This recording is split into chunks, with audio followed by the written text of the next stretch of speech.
So we can all ask ourselves, do we believe that we have a completely pure nature? And do we appreciate how special and precious that nature is? Because I think we get really tied up in our normal daily life and we just go on automatic pilot. And we automatically fall back into our habits of feeling like there's something out there that's my source of happiness, so I've got to go get it.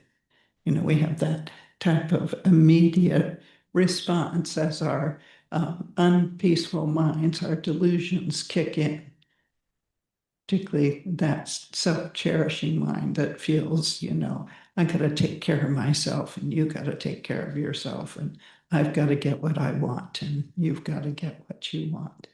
So all of that, of course, is counterproductive because we end up finding ourselves unhappy, particularly, if we've been pursuing something that we think is going to be a major source of happiness for us, like a vacation or getting some item, that we feel that we need, like a new television or, a new computer or something like that, or maybe we're excited because we've met someone new and we're hoping to form a relationship. And, we have all sorts of things that appeal to us that we feel are going to be sources of happiness for us. But we know over and over and over again that when we get those things, we're either in a constant state of longing if we don't get them. Let's look at what happens when we don't get them, because that increases our attachment. You know, when we're in that state of longing, then that thing that we can't get or can't have, or that person who's not interested in us, then seems even more appealing to us. And so now we're in a state of misery, and longing. And that's a very unpleasant place to be in our mind. We're suffering, no. But even if we do get it, then it never turns out the way that we think it was going to turn out to make it be a source of happiness. You know, it's like we get that new television or that new computer, and then we have to figure out, well, how does it work? And then the instructions seem very complicated. And then, we find out it's really just the picture's not as good as we thought it was when we were in the store, and we get the bill. And, now we have to figure out how we're going to pay for it. We're already in credit card debt. And, and even if we really liked it and really are thrilled by it initially, over time, it just becomes ho hum like everything else in our life when we're real familiar with it. So that type of pursuit in our daily life is not really helping us to feel more peaceful. It's not really helping us to move in the direction of greater inner peace, which is what we all long for. We all really want to be happy. But as Shantideva says, uh, he says, even though living beings want to be happy, they destroy their happiness like a foe. Because basically, we think there's something out there that's going to make us happy. And in order to get it, we harm. And that harm is now creating suffering for us, both immediate suffering and future suffering. He also said, although people long to be free from suffering, which I think we all do long to be free from suffering, they run straight towards the causes of suffering. So you have to ask yourself, again, are you running straight towards the causes of suffering? And the way you do that, of course, is insisting that you get what you want. getting into disagreements with people and feeling like you're better than they are. And, uh, you're really just focused, self-focused, and not really concerned for others, uh, or the effect of your actions on others.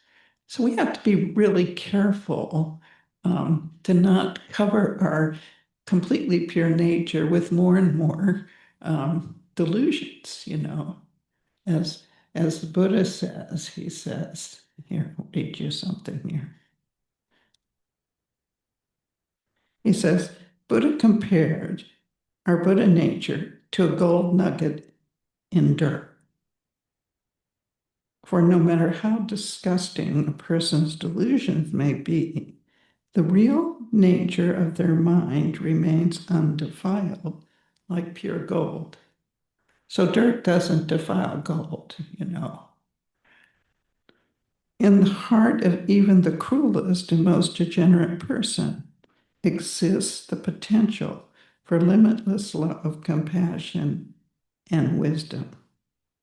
Isn't that amazing? Because we can think, if we read the news, we can think of some individuals who have the power to make decisions that cause others terrible suffering, like starting wars or continuing wars and ethnic cleansings and so forth and so on, taking away benefits and, health care issues and so forth. So he says, unlike the seeds of our delusions, those are our karmic potentialities, which can be destroyed. That's really important. This potential is utterly indestructible and is the pure, essential nature of every living being. So here's some really good advice that helps us to move in the right direction of moving away from suffering and towards mental peace and happiness. He says, whenever we meet other people, rather than focusing on their delusions, we should focus on the gold of their Buddha nature. This will not only enable us to regard them as special and unique, but also help to bring out their good qualities. Recognizing everyone as a future Buddha out of love and compassion, we will naturally help and encourage this potential to ripen. So that's I think that's quite beautiful, and it's part of why this day matters. So if we can actually begin to appreciate in a deep, deep way, I have Buddha nature. I have this completely pure potential in my mind that's simply covered over by my attitudes of self-importance and my thinking that there's something out there that's a source of happiness. And then, I go about it to get it by not taking into account the effect of my actions on others. And this, of course, we're running straight towards the cause of suffering when we do this, because we're having harmful thoughts and harmful actions of sustained thinking and speaking and doing. And that creates our future suffering. That's the cause of the negative karma in our mind, like I was teaching last week when we looked at how to purify in your daily life. We all have lots and lots and lots of negative karma that's covering over our completely pure potential. But we also have the ability to uncover our completely pure potential. And then the question is, do we want to do it? I think, to me, the whole spiritual path of Buddhism, which is basically to learn how to watch your mind, like we did in the beginning meditation, and then learn to identify thoughts and accompany feelings, those that are harmful to us, which are all our delusions. Any unpeaceful, unhappy thought we have is a delusion. And to differentiate those from all of our thoughts that then actually lead to happiness and mental peace, which are our thoughts where we're actually considering the welfare of others, where we're actually practicing consideration for others, where we're really cherishing each and every living being that we encounter, realizing they have Buddha nature too. And those living beings are actually my path to enlightenment, because the more I cherish them, the more I have compassion for them, the more I'm purifying my own mind. And the more I oppose my delusions where I feel like I'm better than you, or I deserve to get this even if I take it away from you. Basically, that's what the rich are doing. The rich are getting richer on the back of people who are getting poorer, you know. And so this attitude only increases the causes of suffering for those individuals. So we can have love and compassion even for people who are harming us, because they don't know what they're doing. They're acting out of ignorance, you know, thinking that the way to find happiness is to accumulate more and more and more resources. No. So we all have a little taste of that, I think. You know, sometimes we have gotten a job promotion, or we've gotten, you know, maybe someone has willed us some money, or anyway, we get a little bit of a windfall in our life and we think, oh yeah, this is great. You know, I'm so relieved now I can pay my bills. But of course, what do? We, based on our attachment for other things, we go out and spend, and then we're back in credit card debt, even though we have this extra income coming in, and we're pretty much back where we started, you know. Um, and so that windfall or that money didn't really bring about lasting peace and happiness or safety for us, you know, because our delusions just got stronger. The more we have, the more we want. And that's part of the suffering in our cycle of impure life, is the more we have, the more we want. And you can see that very ultra rich people just keep wanting more and more and more, you know. And maybe you've had that experience in a small way too in your life, where you think getting more things, getting more money, you know, um, and so forth actually makes your life better. And generally, we all need a certain amount to sustain ourselves. So if we're really poor, of course we're struggling and we do need more. But once we get to that point where, you know, we reasonably have everything we need in our daily life, then everything else is just simply a chase of, based on our delusion of attachment, thinking things will be better if I get more, you know.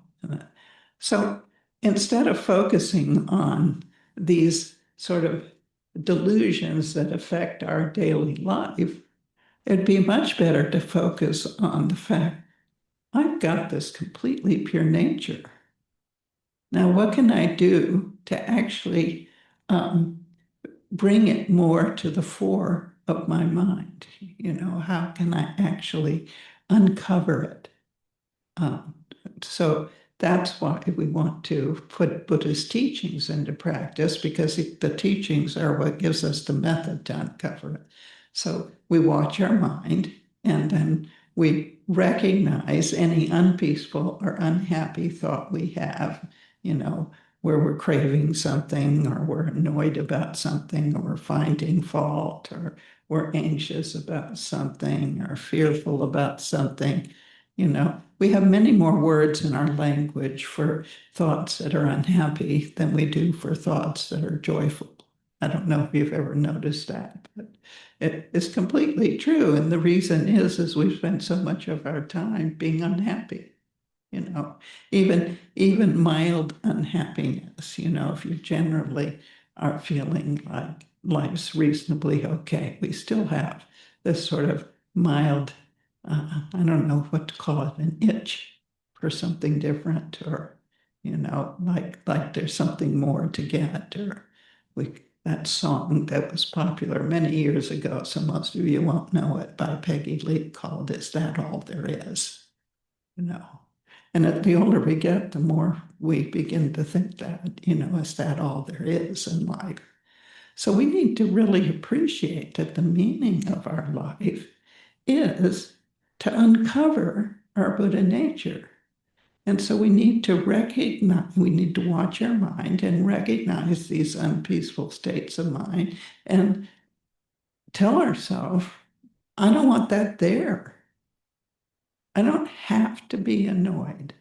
I don't have to follow a craving. I don't have to feel more important than someone else. I don't have to be disrespectful. I don't have to diss someone just because they dissed me. We have lots of ability to make choices in our mind if we learn to watch our mind and appreciate that all of this unhappy and unpeaceful thoughts in our mind are actually causing us suffering. So why would I want to pursue them?